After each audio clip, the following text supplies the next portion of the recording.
Today is Monday. But the day, the date, the number of days that we're through a month has actually gone all the way rocketing back to 1. Because we're no longer in January. We're in a brand new month. Bye-bye, January. And what comes after January but February? January, February, March and April, May, June, July and August, September, October, November, December. These are the months of the year. And can you remember how many there are?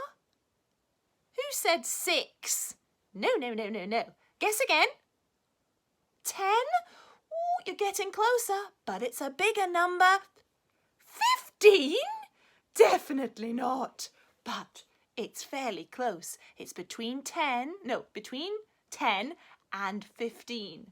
1, 2, 3, 4, 5, 6, 7, 8, 9, 10, 11, 12. Let's go back again to get to February to find out what number month it is. 12, 11, 10, 9, 8, 7, 6, 5, 4, 3, 2. February is month number 2. There we go. February. So here we are. We are Monday, the 1st of February, the first day of a brand new month. And the saying goes, it's a pinch and a punch for the first of the month. Hooray! Other people say that you've got to jump out of bed on the first day of the month. And that helps the rest of your month be filled with good luck. Now, the weather outside my window today, it doesn't look too bad. Little bit of brightness, but there's quite a lot of cloud around. So I think I'm going to put that one up and we'll hope that the sun shows its face later on. Now, what season? You can see that my January, the winter months, was white with blue writing. Does February is still white with blue writing? Yes. December, January and February are all winter, so my snowman can stay put. Now then, this week we're going to be talking a little bit about our feelings and about how we are managing at the moment.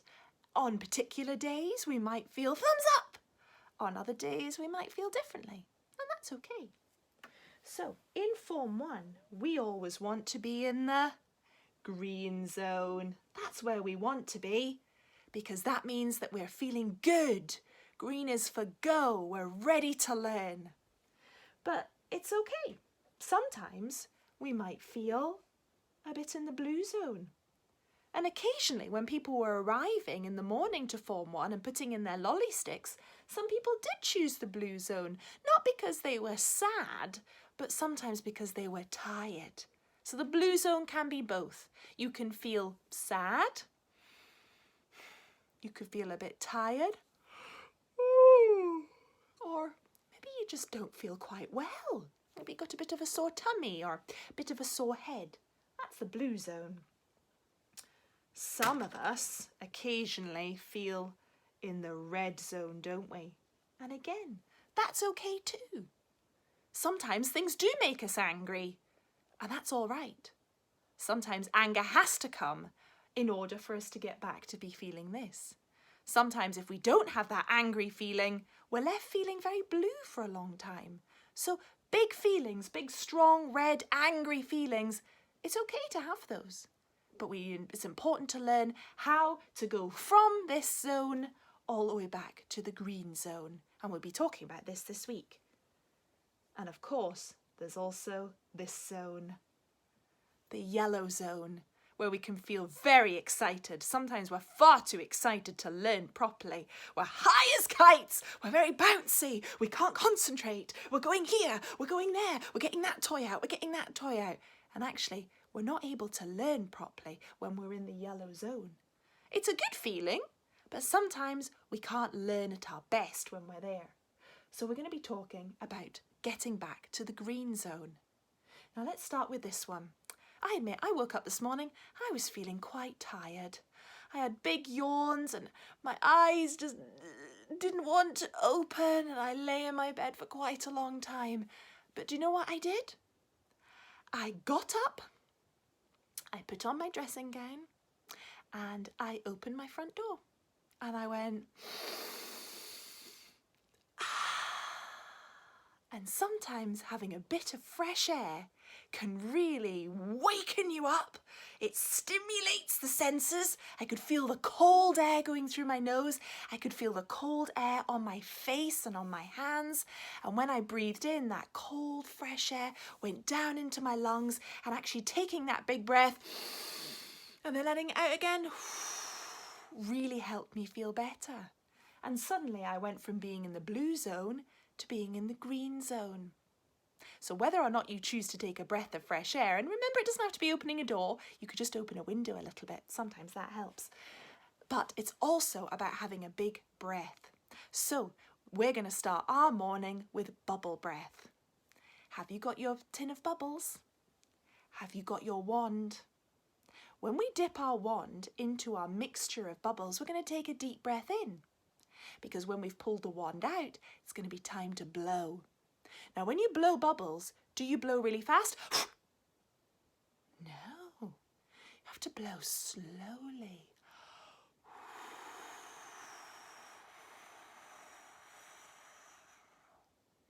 Keep it going as long as you can. Really feel the whole of your lungs emptying out. Are you ready? Get your bubble mixture. Cup your hand round so that it's like you're holding it. Yeah, well done. Excellent holding. Then get your wand. Come on, I can see a few of you are just sitting there smiling at me. Take your wand, dip it in. And as you did that, you should go.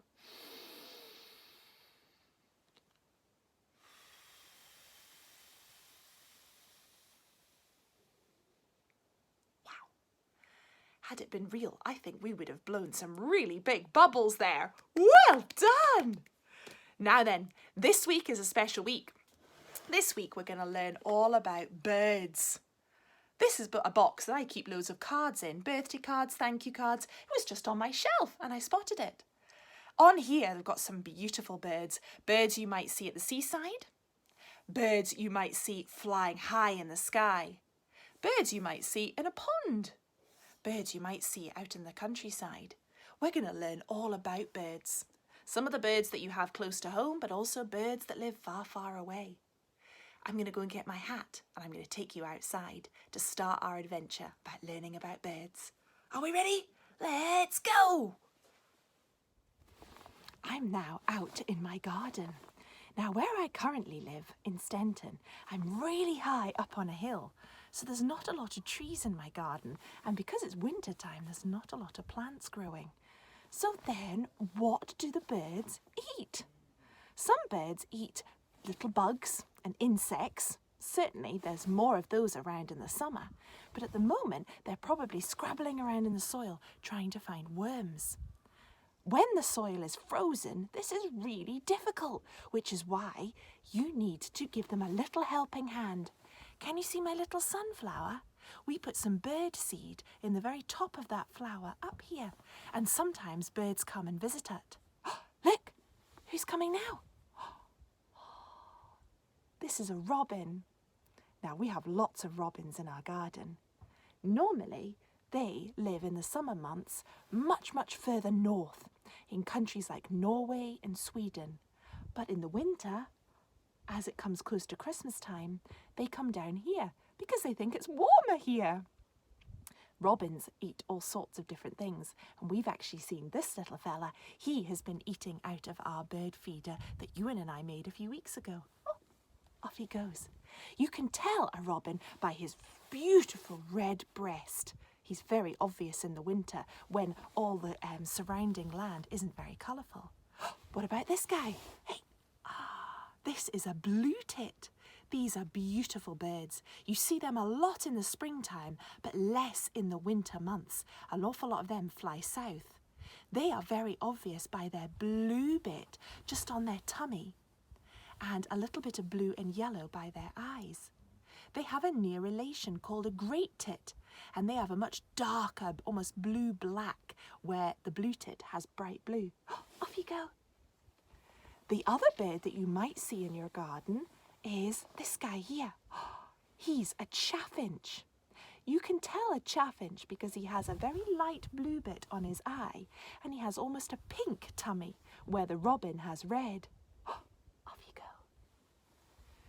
The other bird you might see coming to visit your garden is a sparrow. Can we encourage one to come down? Come on, little sparrow. This is a sparrow. He's very brown, excellently camouflaged against our muddy brown earth that we have a lot of in the winter time. They stay around here all year, although some of them do go south. Some species do go a little bit further south for the winter. But they like to nest near your house or in sheds, in dense bushes. In Long Niddry, I had loads in my beech hedge, where they make nests with lots of other sparrows, and they make a lot of noise. Now, there are two birds that I often get very confused. One is the blackbird. Let's see if we can get one to come down. Come on, Mr. Blackbird. There you are. The blackbird has an almost orange-yellow beak and is much smaller than the crow. They're both pure black birds, but the blackbird has a beautiful song. This guy over on my shoulder, he's a crow. Look at how big he is. Their proper name is a carrion crow because they don't just eat worms and insects, they sometimes eat meat too. Can you see he's got a much bigger nose and it's much darker in colour?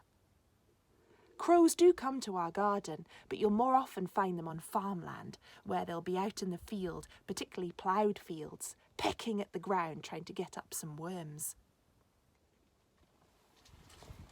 There are other birds that we will be learning about this week, and some of them have really big personalities.